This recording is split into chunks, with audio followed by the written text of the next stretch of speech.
today, get ready with me to do a ab workout while I talk about the great Martin Luther King. And it's Martin Luther King Day, so I just feel like it's appropriate. First, let's take off the makeup and the smudge mascara and braid my hair down and all that stuff. I'll be right back.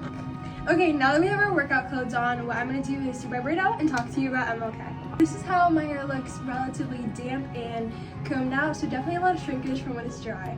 But anywho, Martin Luther King Jr. was an activist for civil rights, mostly for people of color during the Jim Crow era, and we celebrate him every third Monday in January to honor all of the progressive nature that he pushed towards for integration.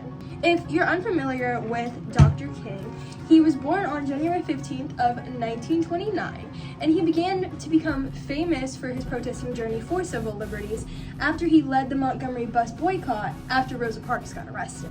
Now, for some familiarization regarding U.S. history as a whole and why he was advocating for these rights, was that during this period, Jim Crow laws were in place to essentially prohibit the integration of people of color and white people.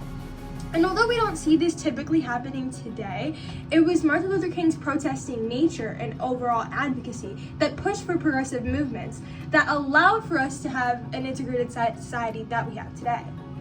Regarding MLK's actual background info regarding his family, things of that nature, he married a woman named Coretta Scott King, and they had 4 children by the names of Dexter King, Reverend Bernice King, Yolanda King, and Martin Luther King III.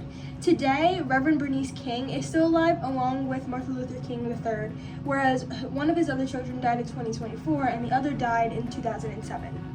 Now, Martin Luther King became most famous as an advocate and also recognized by the nation later in life because of his I Have a Dream speech, where he says powerful quotes such as, I hope that one day this nation will rise up and live out the true meaning of its creed. We hold these truths to be self-evident that all men are created equal, which quotes the Declaration of Independence that we sent to Britain in around 1776. And what MLK was essentially doing here was pointing out the hypocrisies to how we believe that all men are created equal, however they weren't being treated equally at all during this time.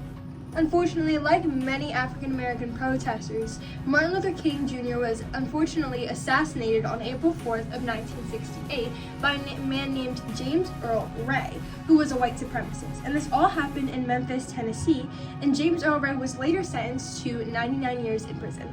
But overall, Martin Luther King was a key advocate regarding the integration policies and legislation that was pushed later on, even after his passing, due to his high influence on not just the African American community, but many communities nationwide.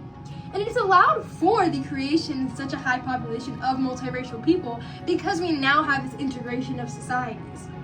So overall, Martin Luther King Day isn't just a day off of school, but it's also a day of remembrance to a key advocate for civil rights and liberties that we wouldn't have today without him.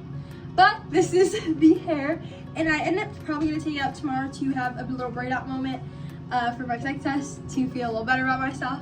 But thank you so much for watching and listening about the great Martin Luther King Jr.